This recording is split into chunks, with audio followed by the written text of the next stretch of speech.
मैं कुछ ही देर में अपने घर से जाने वाली थी। शादी हो चुकी थी, सब लोग मेरी शादी में आए थे और अब खाना खा रहे थे। मेरे पति का नाम अजय था। वह कुछ देर के लिए मेरे पास से उठकर चला गया तो मेरे कुछ दोस्त और रिश्तेदार आकर मेरे पास बैठ गए। उनमें से कुछ की शादी हो चुकी थी और अभी कुछ की नहीं हुई थी।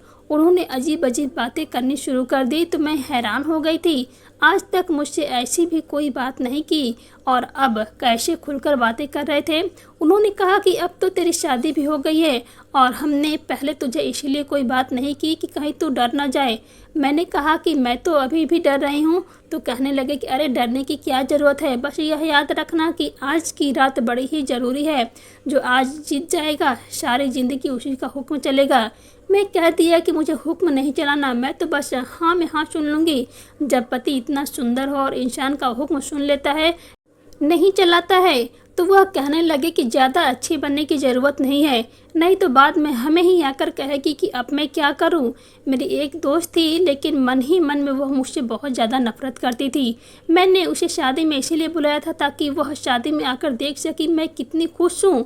उसने सबके सामने बहुत अजीब अजीब बात कर दी और जब मैं अपने घर गई तो शादी की रात मेरा पति मेरे कमरे में आया तो मुझे उसकी बात बिल्कुल सच लगने लगी थी। मेरी चीखें पूरे घर में गूंज रही थी और मुझे इस दोस्त की बात याद आ रही थी जिसने कहा था कि तेरे पति को देखकर ही पता चल रहा है कि इसका कितना लंबा। हम लोग बहुत गरीब थे, हमारे घर में कुछ भी नहीं था। यह जो बीच वाले लोग होते हैं ना, वह किसी से मांग कर कुछ खा भी नहीं सकते थे और लोग समझते थे कि उनके पास बहुत पैसे हैं और असल में उनके पास कुछ भी नहीं होता। ऐसे लोग गरीब से भी बुरे होते हैं क्योंकि गरीब आदमी तो मांग कर खा लेता है, हम तो किसी से मांग भी नहीं सकते थे। मैं सारी ज़िंदगी इसी गरीबी में रहना नहीं चाहती थी। मेरी माँ मेरे बाबूजी को यही कहती थी कि थोड़े ज़्यादा पैसे कमाने की कोशिश किया करो। बाबूजी कहते थे कि जो भगवान ने दिया है उसी में खुश रहना सीखो। मैं अपनी माँ की तरह नहीं बनना चाहती थी, ऐसी ज़िंदगी नहीं गुजरना चाहती थी। मैंने सोच लिया था कि मैं तो किसी अमीर आदमी से शादी करूँगी क्योंकि मैं बहुत सुंदर थी, पढ़ी लिखी तो नहीं थी लेकिन अपनी खूबसूरती का इस्तेमाल कर सकती थी। इसीलिए सोच लिया था कि किसी बहुत अमीर आदमी से शादी कर लूँगी तो फिर सारी ज़िंदगी बैठकर खा लूँगी। फिर वह भले ही मेरे साथ झगड़ा करे, लड़ाई करे या मुझे थप्पड़ लगाए, मैं कम से कम पैसे वाली तो रहूँगी। मेरी बहुत सारे दोस्त थी और मेरे चाचा और फूफा भी बहुत सारी बेटियाँ थी, वह सब भी मुझसे मुकाबला करती थी और हर काम में मुझसे आगे थी क्योंकि उनके घर की हालत अच्छी थी। लेकिन मैं इतनी सुंदर थी कि पुराने कपड़ों में भी उनसे ज़्यादा अच्छी लगती थी, इसीलिए वह मुझसे जलती थी। मैं उनको और ज़्यादा जलाया करती थी लेकिन मेरे पास था ही क्या, यह इसीलिए सोचा कि किसी अच्छी जगह से रिश्ता कर लेती हूँ। एक औरत हमारे घर पर आती थी, उसने मेरी माँ से कहा था कि एक लड़का है बहुत ज़्यादा सुंदर है और उसकी माँ चाहती है कि उसके लिए एक अच्छी लड़की मिले जो घर की भी देखभाल करे और लड़के को भी खुश रखे और उन्हें कुछ भी नहीं चाहिए। लेकिन मेरी माँ ने जब लड़के की तस्वीर देखी तो वह कह दिया कि हमें इससे अपनी बेटी की शादी नहीं करनी। अब वह औरत फिर से आई थी और बातों बातों में जिक्र कर रही थी। अब तक उस लड़के की शादी नहीं हुई थी। मेरी माँ को तो खुशी होना चाहिए था क्योंकि वह लोग बहुत अमीर थे और लड़के की सिर्फ एक माँ ही थी और कोई बहुत बड़ा घर परिवार भी नहीं था कि पूरा दिन रसोई के घर में ही रहती। फिर मेरी माँ क्यों कह रही थी कि मेरी माँ रसोई में आई तो मैंने कहा कि क्या बात है माँ, तुमने इस रिश्ते से पहले मना भी किया था और अभी भी वह आंटी कह रही है तो तुम उसकी बात से नहीं सुन रही हो। मेरी माँ ने कहा कि तुझे क्या लगता है कि अगर यह लड़का इतना ही अच्छा है, इसकी माँ भी अच्छी है और यह लोग अमीर भी हैं, तो फिर अब तक इस लड़के की शादी क्यों नहीं हुई। मैंने अपना सर पकड़ लिया, शादी करवाने के लिए ही तो यह लोग कोशिश कर रहे हैं और तुम हो कि सीआईडी की तरह एक छोटी सी बात को लेकर अपने इस रिश्ते को मना कर दिया। उनसे जाकर कह दो कि हमें रिश्ता करना है। मेरी माँ हैरान रह गई और उसने मुझसे पूछा कि तू शादी करना चाहती है। उन्होंने लड़के की तस्वीर भी मुझे दिखाई थी, तस्वीर से भी बहुत सुंदर लग रहा था, आम लड़कों की तरह थोड़ा सा लग रहा था क्योंकि बहुत ज़्यादा गोरा था और ऐसा लगता था कि जैसे बहुत ही ज़्यादा नाजुक है। मैंने कहा और क्या मेरे लिए किसी मजदूर की शक्ल वाले काले लड़के का रिश्ता आता तो तू क्या मान जाती। इतना सुंदर आदमी है, बस इसी से मेरी शादी करवा दो। अमीर आदमी ऐसे ही होते हैं, उनके हाथ पाँव मिले नहीं होते। मेरी माँ ने कहा कि अगर तू खुद कह रही है शादी करवा देते हैं, लेकिन मुझे कुछ गड़बड़ लगती है। मैंने कहा कोई भी गड़बड़ नहीं है। उस वक्त मेरी हालत ऐसी थी कि अगर कोई गड़बड़ होती भी तो मैं कहती कि मेरी प्रॉब्लम है, मैं देख लूँगी, तुम बस मेरी शादी करवा दो। और आबादी अच्छी है हमारे देश में, इतने अमीर घर का लड़का कभी नहीं मिलता। और हमारे घर में था ही क्या, कुछ भी नहीं था। फिर उन लोगों का फ़ोन आ गया और उन्होंने कहा कि हम आपके बेटी को देखने के लिए आना चाहते हैं, आपको कोई आपत्ति तो नहीं है। मेरी माँ ने कहा नहीं। मेरी माँ बाद में कहने लगी कि बात तो बड़े अच्छे तरीके से कर रही थी। जब वह लोग आए तो लड़का साथ में नहीं था। उसकी माँ और एक बुआ थी, वह भी बहुत अच्छे तरीके से बात कर रही थी। जब मेरी माँ ने कहा कि लड़की को देख लेते हैं, उसने कहा कि लड़की को हम देख लेते हैं लेकिन अपनी बहू की नज़र से देखेंगे, हमें यूं किसी की बहू बेटी को देखने का शौक़ नहीं है। आप रिश्ता पक्का समझे और हमें जल्दी ही कोई तारीख बता दें। वह लोग तो बहुत ज़्यादा खुश थे। उन्होंने भी मेरी तस्वीर देखी थी क्योंकि उस औरत को मेरी माँ ने तस्वीर दी हुई थी। जब मैं बाहर गई तो वह मेरे से ऐसे पेश आने लगी कि जैसे मैं उनकी बहू नहीं बेटी हूँ। मैं बहुत खुश हुई। मेरी माँ के दिल से भी सब कुछ निकल गया और उसने भी कहा कि ठीक है। इस तरह की बात आगे बढ़ने लगी और मेरी शादी तक बात आ गई। मेरी शादी होने वाली थी और मैं बहुत खुश थी। वह लोग ही सब कुछ खर्च कर रहे थे और मेरा बहुत ख्याल कर रहे थे। मेरी पसंद से ही शादी का लहंगा और सब कुछ खरीदा गया था। ऐसे लोग तो नसीब वालों को मिलते हैं। मैं बहुत खुश थी, लेकिन शादी वाले दिन मेरी दोस्त ने मुझे डरा दिया था। अब मैं अपने कमरे में बैठी थी और आज मेरी सुहाग रात थी। दरवाजे में हलचल की आवाज़ थी, शायद मेरा पति आ रहा था। मैं घबरा गई थी, इतनी जल्दी आ गया। मुझे तो लगा कि थोड़ी देर के बाद आएगा, लेकिन जब देखा तो वह मेरा पति नहीं बल्कि मेरी सासू माँ थी। मैं सोचने लगी कि इनका यहाँ पर क्या काम है। वैसे वह बहुत अच्छी थी और आज के दिन तो कोई भी दुल्हन किसी के साथ भी अच्छे तरीके से ही बोलती है। उन्होंने कहा कि बेटा, मुझे तुम्हें अपने बेटे के बारे में एक बात बतानी है। आते ही उन्होंने सीधी बात कह दी। मैंने कहा कि जी बताएं, क्या बात है। तो कहने लगे कि मेरा बेटा बाकी लोगों से थोड़ा सा बदला हुआ सा है। हमने तुम्हें इसीलिए पसंद किया था क्योंकि तुम्हें हमें बहुत अच्छी लगी थी। ऐसी लड़की थी कि जिसको अपनी मर्जी से हम किसी भी रूप में ढाल सकते हैं। यह बात मुझे कुछ अजीब लगी थी। मुझे किसी भी रूप में ढालना चाहती थी। मैंने कहा कि मम्मी जी, मैं आपकी बात नहीं समझी। मेरी सास कहने लगे कि देखो, अब तुम हमारे घर की हो गई हो। इस घर के सारे राज तुम्हारे राज हैं। मैं बस तुम्हें यह बताना चाहती हूँ कि मेरे बेटे का एक बहुत बड़ा राज है, लेकिन तुम्हें उसे अपने सीने में रखना होगा और कभी किसी को भी नहीं बताना होगा, यहाँ तक कि अपने माँ बाप को भी नहीं, दोस्तों को भी नहीं। लेकिन मैं तुम्हें बता दूँ कि तुम बहुत खुश रहोगी। मैंने कहा कि मम्मी जी, आप क्या मेरे साथ कोई मजाक कर रही हैं। मेरी सास कहने लगे कि देखो, आज तो तुम्हारी शादी की रात है, दुल्हन के साथ लोग मजाक नहीं करते हैं। मैंने कहा कि क्योंकि मुझे डर लग रहा है। उन्होंने कहा कि डरने की कोई ज़रूरत नहीं है, बल्कि तुम्हें तो बिल्कुल भी डरने की ज़रूरत नहीं है। लेकिन यह बात याद रखना कि इस घर में तुम्हारा कोई नहीं है। तुम्हें मेरी हर बात माननी होगी। अगर मेरी बात मानोगी तो इस दुनिया की सबसे खुश लड़की बनकर रहोगी, नहीं तो क्या होगा मैं नहीं कह सकती। मैंने कहा कि आपने तो मुझे कोई भी बात सीधे तरीके से नहीं बताई। अगर ऐसी ही कोई परेशानी वाली बात है तो मुझे बता दे, तो मुझे पता चल जाएगा। मेरी सास कहने लगी कि तुम्हें अभी नहीं बता सकती। अजय आ रहा है, बस थोड़ी देर में आता ही होगा, तुम उसका इंतज़ार करना और घूंघट निकाल कर बैठ जाना। उसे शादी का बहुत शौक़ था। वह कहता था कि जब मैं कमरे में जाऊं तो मेरी पत्नी घूंघट करके बैठी हो और मैं उसका घूंघट उठाऊं और फिर उससे बातें वगैरह करूं। इसीलिए तुम थोड़ा शर्मा भी लेना। मुझे पता है कि आजकल के लड़कियों को इतनी शर्म नहीं आती, क्योंकि वह तो शादी को लेकर बहुत खुश होती हैं। एक हमारा ज़माना था, हम लोग तो डरे हुए होते थे। मैंने दिल में सोच रही थी कि आप भी तो मुझे डरा कर ही जा रही हैं। वह वहाँ से चली गई और अब मैं अजय का इंतज़ार करने लगी। थोड़ी देर के बाद अजय भी आ गया। मैं घूंघट किया था, इसलिए मुझे ठीक से नज़र नहीं आ रहा था और वह कमरे के अंदर आया। फिर उसने दरवाजे को अंदर से कुंडी लगा दी और सीधा बाथरूम में चला गया। शायद वहाँ से कपड़े बदल कर आया और उसके बाद मेरे सामने आकर बैठ गया। जैसे ही उसने घूंघट उठाया, मैं परेशान हो गई। थोड़ी देर के बाद उसने मुझे ऐसी बात बताया कि उसके बाद मैं चीख मारती हुई कमरे से बाहर निकली, और इससे पहले कि मैं घर से ही निकल जाती कि मेरी सासू माँ ने हाथ पकड़कर मुझे अपने कमरे में खींच लिया और कहा कि बैठ जाओ यहाँ छुपकर, कहाँ जा रही हो। तो मैंने कहा कि मैं अपने मम्मी पापा के घर जा रही हूँ, मुझे यहाँ पर नहीं रहना, बस मैं जा रही हूँ। मैं किसी भी तरह से वहाँ से भागना चाहती थी कि तुम लोग झूठ बोला है, आपका बेटा तो बाकी मर्दों की तरह नहीं है, आपको मुझे पहले बताना चाहिए था। ऐसे मर्द के साथ कौन सी औरत सुखी रह सकती है। तो मेरी सास ने कहा कि मैंने तो तुम्हें पहले ही बताया, अब मेरी बात ध्यान से सुनो, ज़्यादा परेशान होने की ज़रूरत नहीं है। आसपास इतना बड़ा घर है, तुम्हारा इस घर के एक कमरे में जितना भी नहीं था। यह देखो, मेरे हाथों में सोने के कंगन हैं, बाहर 3 गाड़ियां खड़ी हैं, और हमारे पास इतने पैसे हैं कि अगर हम पूरी ज़िंदगी भी पैसे नहीं कमाई तो हमारा गुजारा हो सकता है। और तुम हो कि यहाँ से भागना चाहती हो। यह तुम्हारे लिए स्वर्ग है और तुम्हारा अपना घर अब तुम्हारे लिए नरक होगा। मैंने कहा कि किसी भी लड़की के लिए उसका घर कभी नरक नहीं होता। तो मेरी सास ने कहा कि किसी भी लड़की का होता है, उसकी अपने मायके में सिर्फ मेहमान बनकर जाती है तो उसकी इज्जत होती है, सब लोग उसे प्यार करते हैं। अपने पति के साथ जाती है तो सब लोग उसका ख्याल करते हैं, लेकिन जब अपने पति को छोड़कर चली जाती है ना, तो उसका अपना ही घर उसके लिए नरक बन जाता है, और फिर सब लोग उसे बुराई सुनाते हैं, कहते हैं कि तुम्हारी अपनी गलती की वजह से ही पति ने छोड़ा होगा।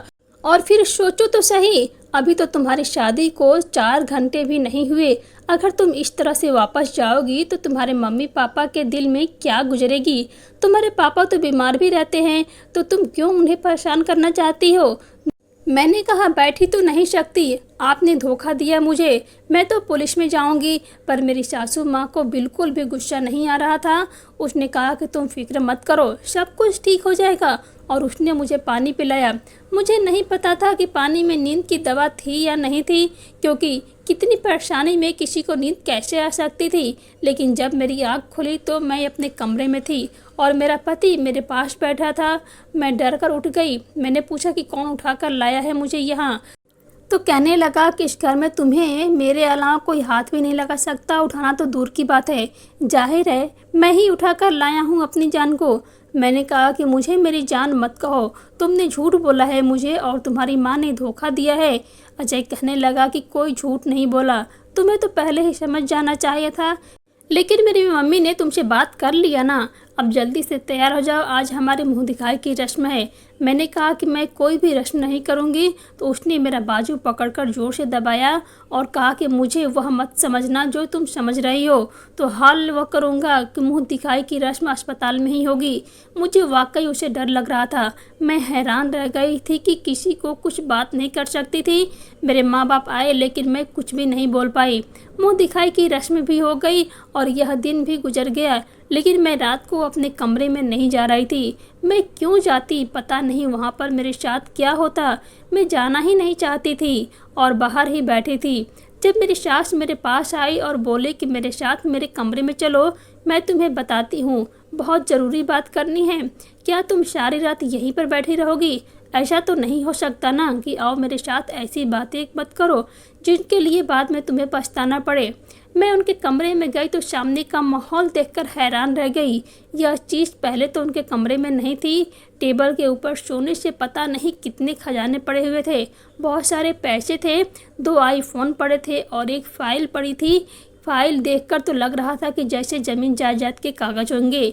लाल रंग की फाइल थी, ऊपर कानूनी मोहर भी लगी हुई थी। मैं कुर्सी पर बैठ गई। मेरी सास ने कहा कि मैं बताती हूँ कि तुम्हें क्या बात है, और उसने मुझे कहा कि यह सामान जो यहाँ पर पड़ा हुआ है लाखों करोड़ों का है, यह सब तुम्हारा है, तुम उठाकर अपने साथ ले जाओ। तुम सारे सामान का क्या करोगी मैं तुमसे एक दफ़ा भी नहीं पूछूंगी। इसमें बहुत बड़ा बंगला है, उसके बाद भी और कुछ गहना है, सोने और हीरे के बहुत सारे पैसे, 2 आईफोन जो तुम अपने इस्तेमाल के लिए रख सकती हो, और अगर तुम्हें और कुछ भी चाहिए तो वह भी मांग सकती हो। इसके अलावा तुम्हारे कमरे में ब्रांडेड कपड़े, सोने चांदी क्या क्या पड़ा है जो तुमने देखा ही नहीं है, और तुम यहाँ से भागने की कोशिश में लगी हो। बस तुम्हें बदले में एक काम करना होगा।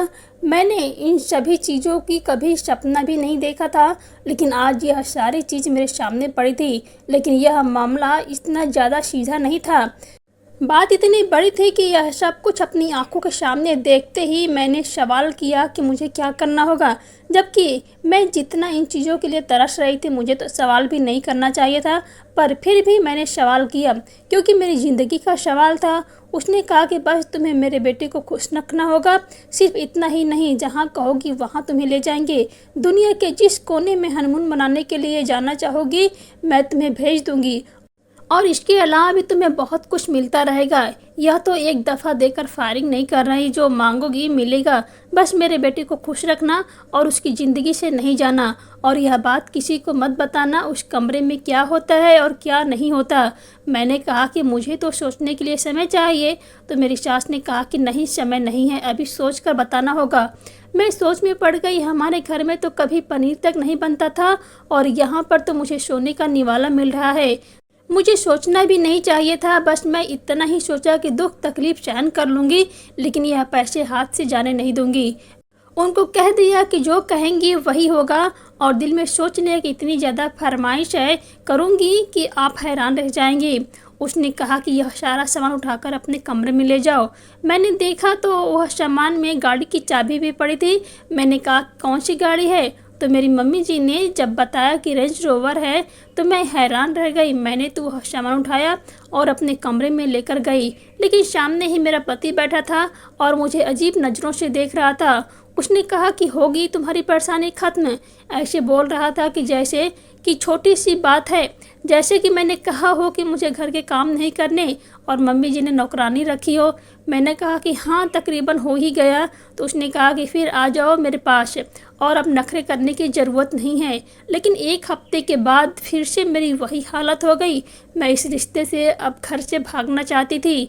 मेरी मम्मी जी ने मुझे कहा कि तुम पागल तो नहीं हो गई हो, ऐसी लड़की मैं आज तक नहीं देखा। गरीब घर से लड़की इसलिए लाए थे ताकि वह ज़्यादा बातें ना करे, और तुम हो कि इतना कुछ मिलने के बाद भी बार बार इस तरह की हरकतें कर रही हो। अगर तुम्हारी वजह से मेरे बेटे की आंखों में आंसू देखिए तो इस घर से नहीं, मैं तुम्हें इस दुनिया से निकाल दूंगी। अब मेरी मम्मी जी मुझे धमकाने लगी थी, लेकिन मैं क्या करती। जब मैं अपने पति के पास जाती, उस शक्ल देखती तो मेरी हालत ख़राब हो जाती। पहले तो सोच कर ही डर जाती थी कि मुझे अपनी पूरी ज़िंदगी इसके साथ गुजारनी होगी। मैंने एक दफ़ा टीवी में देखा था कि आप अमीर रहकर दुखी रहना पसंद करेंगे या गरीब रहकर खुश रहना पसंद करेंगे।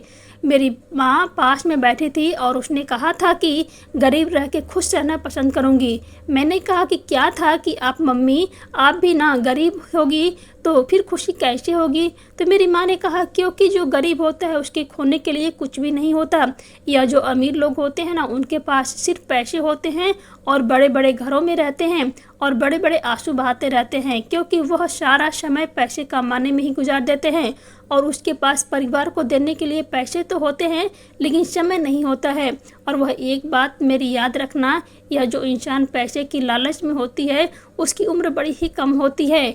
जब उसे पैसे मिल जाते हैं और वह अपने दिल के दबे सारे सपने को पूरे कर लेता है तो फिर उसे प्रेम की ज़रूरत होती है, लेकिन फिर उसे प्रेम नहीं मिलता और फिर उसे पैसों से भी नफरत हो जाती है। मेरे साथ भी यही हुआ था। मैंने आईफोन इस्तेमाल किया, बहुत सारी शॉपिंग कर ली, अपनी पसंद की जगह पर खाना खा लिया, अपने घर वालों के लिए भी काफ़ी शॉपिंग कर ली, इधर उधर घूम फिर लिया।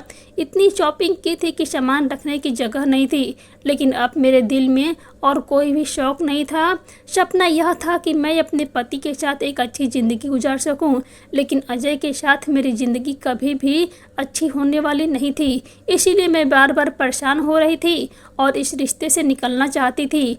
जब मैं अपनी रेंज रोवर में बैठकर अपने घर गई तो वहाँ पर मेरे कुछ दोस्त और रिश्तेदार आए हुए थे, क्योंकि आज मेरे मम्मी पापा की शादी की सालगिरह थी। मेरे हाथ में दो दो आईफोन थे, मुझे पता नहीं कितने लाख का सूट पहना था और मेरे पास पैसे ही पैसे थे। वह सब मुझे देखकर हैरान रह गई। मुझे भी उस वक्त बड़ी खुशी हुई और मुझे ऐसा लग रहा था कि जैसे मेरा एक सपना पूरा हो गया हो, वरना मैं इन सब के सामने इतना कुछ कर सकती थी। सपने कहने लगे कि तुम्हारी किस्मत खुल गई है। मैंने कहा कि हाँ, भगवान ने बड़ी कृपा की है मुझ पर, ये बस इसीलिए यह सब कुछ हुआ है। मुझे उस वक्त बहुत मज़ा आ रहा था। मेरी सहेलियाँ वह मुझसे पूछती थी कि यह सूट कितने का है, यह पर्स कितने का है, यह जूता कितने का है। फ़ोन कब लिया तुमने? गाड़ी तो बहुत अच्छी है, तुम्हारे पास तो बहुत पैसे होंगे। मैंने उनको भी पैसे दिए, मुझे पैसे की कमी नहीं थी। अब वह सब मेरे सामने ऐसे कर रही थी कि जैसे मैं कोई शहजादी हूँ और वह सारी मेरी बंदियाँ हैं। मुझे वाकई ऐसा महसूस हो रहा था कि जैसे मैं किसी महाराजा की बेटी हूँ। मेरे माँ बाप भी बहुत खुश थे, मैं उनके लिए बहुत अच्छा गिफ्ट लेकर गई थी। लेकिन जब वापस आई और अपने पति को देखा तो मुझे उल्टी आ गई, क्योंकि इसी तरह की हालत में सनसना रहा था। और जब मैं कमरे में आई तो कमरे में एक बहुत ही रोमांटिक सा गाना लगा हुआ था। मैंने कहा कि यह क्या है? तो उसने कहा कि तुम्हें पता तो है अभी अभी हमारी शादी हुई है, तो हमें खुश रहना चाहिए, इसलिए मैंने यह गाना लगाया है। अब तुम यहाँ बैठो और मैं तुम्हें लुभाने की कोशिश करता हूँ। मैंने कहा कि यह क्या मतलब है? उसके बाद उसने ऐसी हरकतें करने लगा कि मुझे उल्टी आने लगी और इस बात पर वह गुस्सा हो गया। उसने कहा कि तुमने जो सारा मज़ा ही ख़राब कर दिया। मैं चुप हो गई थी, लेकिन उसने मुझे झगड़ा करना शुरू कर दिया, मुझे कमरे से बाहर निकाल दिया। आज मम्मी जी ने मुझे देख लिया था और मैं बता दिया कि सब कुछ कैसे हुआ। उन्होंने कहा कि तुम इस चीज़ को कबूल क्यों नहीं कर लेती कि अब यही तुम्हारी ज़िंदगी है, वरना तुम्हारे पास यह जो चीज़ है, सोचो कि क्या यह सभी के पास होती है? यह आसानी से नहीं मिलती। हमारे बाप दादा की कमाई है यह जो तुम पर लुटा रहे हैं, सिर्फ इसीलिए कि मेरा शेर जैसा बेटा खुश रह सके। मैंने कहा कि शेर जैसा बेटा? आप उसको बेटा कहती है? आपको पता भी है कि वह शेर जैसा बेटा नहीं। आपको पहले से ही अपने बेटे के बारे में पता था, फिर भी आपने मेरी ज़िंदगी बर्बाद की। सब कुछ पता होता तो मैं कभी भी शादी नहीं करती। मेरी माँ का अंदाज़ा ठीक था। माँ का तो दिल ही नहीं होता था कि उसके पास भगवान की आंखें होती हैं, इसीलिए मैंने उसकी बात पर यकीन नहीं किया था। माँ कहा था कि कोई ना कोई गड़बड़ है, वरना आपके शेर जैसे बेटे की अभी तक कोई रिश्ता क्यों नहीं मिला? 36 साल का हो गया है वह, और मुझे देखे मैं सिर्फ 21 साल की हूँ। मुझे पहले भी बता देना चाहिए था कि आपके बेटे की ज़िंदगी बाकी मर्दों की तरह नहीं है। कब तक मेरे मुंह और हाथ में पैसे पकड़ाकर मुझे चुप करवा कर रखोगी? क्या खरीदूं मैं इन पैसों से? क्या मैं इन पैसों से सुख खरीद सकती हूँ, संतान खरीद सकती हूँ, जो आपका बेटा मुझे कभी दे ही नहीं सकता? हाँ हाँ, आपका बेटा सिर्फ मर्द नहीं, ये तो किन्नर है। शादी वाले दिन मेरी दोस्त ने यही तो कहा था कि तुम्हारा पति मर्द नहीं बल्कि किन्नर लगता है। मम्मी जी ने मेरे मुंह पर थप्पड़ दे मारा और दोबारा थप्पड़ भी करने लगी कि उनका हाथ रुक गया। उसने कहा कि बदजुबान बदचलन, एक तो तेरे लिए इतना कुछ कर रहे हैं, ऊपर से तू हमें बातें सुना रही है। ठीक है, फिर निकल जाओ इस घर से और जाकर बैठ जाए अपने बाप के गर्दन पर। अरे यह जो आज इतनी सारी चौखियाँ बिखर रही हैं, क्या जवाब दोगी अपने? क्यों अचानक से बात तलाक तक पहुंच गई? मेरे बेटे को तो फिर भी कोई मिल जाएगी, बहुत मिलती हैं तेरे जैसी दौलत पर मरने वाली। तूने भी तो पैसे ही देखे थे, वरना क्या तुझे नहीं पता था कि क्या कुछ गड़बड़ है? अरे अपनी माँ की बात मान लेती। अगर इतनी ही तेरी माँ अंतर्यामी थी तो उन्हें पता होना चाहिए था कि मेरा बेटा क्या है। वह मेरा बेटा शहजादा बेटा है, 10 साल के बाद पैदा हुआ है। पता नहीं कितने मंदिरों में जाकर चढ़ाए थे, मैंने कितनी मन्नतें मानी थी, कहाँ कहाँ तक नहीं गई थी, क्योंकि इस खानदान को एक औलाद की ज़रूरत थी। वरना सारे पैसे, यह घर, यह गाड़ियाँ, ज़मीन मेरे पति के भाई के बच्चों के पास चली जाती। लेकिन भगवान ने कृपा की हम पर और मेरा बेटा दे दिया। मैंने कहा कि बेटा नहीं है, वह इससे तो अच्छा था कि वह बेटी होती, क्योंकि जब मैं कमरे में गई थी तो मेरे पति ने एक गाना लगाया था और उस पर वह औरतों वाले कपड़े पहनकर डांस करने के लिए मुझे दिखाना चाहता था। लेकिन जब मुझे उल्टी आ गई तो उसने कहा कि तुमने सारा मज़ा ख़राब कर दिया। शादी की पहली रात भी उसने मुझे यही कहा था कि यह सूट जल्दी से बदल कर आओ और मुझे तुम्हारा शादी का लहंगा पहनकर दिखना है कि मुझ पर कैसा लगता है। उसकी माँ ने उसे शादी पर बड़ी मुश्किल से मर्दों वाले कपड़े पहनाए थे, चेहरे पर नकली दाढ़ी लगाकर बाल कटवा के एक मर्द बनने की कोशिश की थी। इस तरह से उसे देखा जाए तो उसकी शक्ल बहुत ही ज़्यादा अच्छी लगती थी कि कोई गोरा सफ़ेद और नरम हाथ पाँव वाला मर्द है। लेकिन ऐसा कोई भी मर्द होता है? मेरी मम्मी जी ने मुझे कहा कि अब तुम इस रिश्ते से निकल सकती। अगर तुझे निकलना है तो यह जो पिछले 2-3 महीनों से तुझ पर खर्च कर रही हूँ वह लाखों में पहुँच गया है। वह सारे पैसे वापस कर दे, फिर मेरा बेटा तुझे तलाक दे देगा। हमारे पास इतना पैसा है कि सारी ज़िंदगी ऐसे चलता रहेगा और तू यहीं बैठी बैठी बूढ़ी हो जाएगी। मैं डर गई और मैंने कहा कि ऐसा कुछ नहीं करूँगी, मुझे माफ़ कर देना, मैं कुछ नहीं बोलूँगी, जो आप कहोगी मैं करूँगी, बस ऐसे ही परेशान हो गई थी। मेरी मम्मी जी ने कहा कि ठीक है, मैं दोबारा ऐसी बात ना करना।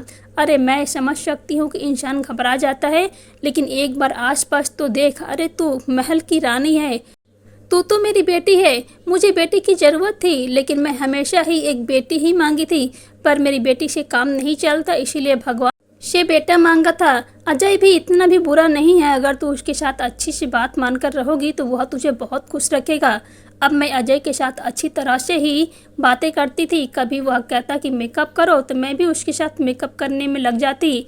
मेरे सारे कपड़े पहनकर मुझे दिखाता, मुझे बहुत अजीब लगता था, बुरा लगता था, लेकिन मैं किसी तरह से खुद को संभाल कर यह सब कुछ देखती रहती थी। लेकिन अब इस रिश्ते का अंजाम क्या होने वाला था? मुझे तो लगा था कि मेरी सारी ज़िंदगी इसी तरह से गुजर जाएगी। 2 साल तो गुजर भी गए थे। अपने माँ बाप से न जाने कितने झूठ बोले थे, इस दुनिया वालों को यह दिखाया कि मैं बहुत खुश हूँ। रातों को उठकर रोती थी, कुछ समझ ही नहीं आता था कि क्या करूं। कभी कभी दिल करता था कि आत्महत्या कर लूं ताकि मेरी जान छूट जाए, लेकिन वह भी नहीं कर सकती थी, बहुत परेशान रहती थी। लेकिन एक दिन भगवान को मुझ पर दया आ ही गई और पता चला कि मेरी मम्मी जी और अजय एक साथ मार्केट गए थे और रास्ते में गाड़ी का हादसा हो गया और वह इस दुनिया से चले गए। अजय तो मौके पर ही इस दुनिया से चला गया था। मेरी सासू माँ को बस इतना कहने के लिए मोहलत मिली थी कि मुझे माफ़ कर देना, और वह चली गई। और आज अजय की सारी दौलत मेरे पास है। जब मैं किसी को अपनी ज़िंदगी की कहानी सुनाती हूँ तो वह कहता है कि मैं अपने ही पति को इस दुनिया से भेजा है और वह कहानी झूठ है, वरना ऐसा कैसे हो सकता है? मेरा पति तो मर था, यह झूठ बोलती है, वह तो इस दुनिया में नहीं है और मेरे पास कोई सबूत भी नहीं है। लेकिन उसकी तस्वीर भी है, लेकिन उसकी माँ बड़ी चालाक थी, उसकी तस्वीर में उसे मर्द का रूप देकर ही बनवाती थी, इसलिए कोई यकीन नहीं करता था। लेकिन कोई यकीन करे या न करे, आज मेरे पास इतना कुछ है, मुझे किसी की भी यकीन कराने की ज़रूरत नहीं है। मैंने अपने माँ बाप को भी अपने साथ ही रखा है और अब तक किसी से शादी नहीं की है, क्योंकि इस बात को 3 साल हो गए हैं और अभी मेरी उम्र 26 साल है। मैं किसी से शादी करना चाहती हूँ और ज़रूर करूँगी, लेकिन मुझे कोई ऐसा चाहिए जो मुझे प्रेम करे, मेरी दौलत से नहीं। पर मुझे नहीं लगता कि ऐसा होगा, क्योंकि मुझे भी तो सज़ा मिलेगी। यह जो पैसे होते हैं इसी तरह के होते हैं, कुछ पाने के लिए कुछ खोना पड़ता है। आज मेरे पास सब कुछ है, लेकिन मुझे सच्चे दिल से प्रेम करने वाला कोई भी मर्द मेरी ज़िंदगी में नहीं है और मैं इंतज़ार कर रही हूँ, क्योंकि मेरे कुछ सपने वह इच्छाएं हैं जो मैंने अपने लिए देखे थे। मेरे माँ बाप खुश हैं, उन्होंने जो चाहा मैंने उन्हें लेकर दिया। वह अच्छी जगह रहते हैं, अच्छे घर में रहते हैं, उनको भी असली बात का पता ही नहीं है। बताऊं भी तो वही यकीन नहीं करेंगे। बस ज़िंदगी गुजर रही है, लेकिन आखिर में यही कहना चाहूँगी कि पैसों से आप खुशी खरीद सकते हैं, पैसों से आप सिर्फ चीज़ खरीद सकते हैं, और चीज़ आपको कभी भी खुश नहीं करती, आपको तो इंसान खुश करते हैं। मैं इंतज़ार में हूँ कि मुझे कोई ऐसा प्रेम करने वाला इंसान मिले जिसके साथ मैं खुश रह सकूँ। दोस्तों, कहानी को लाइक, शेयर और चैनल को सब्सक्राइब ज़रूर करना।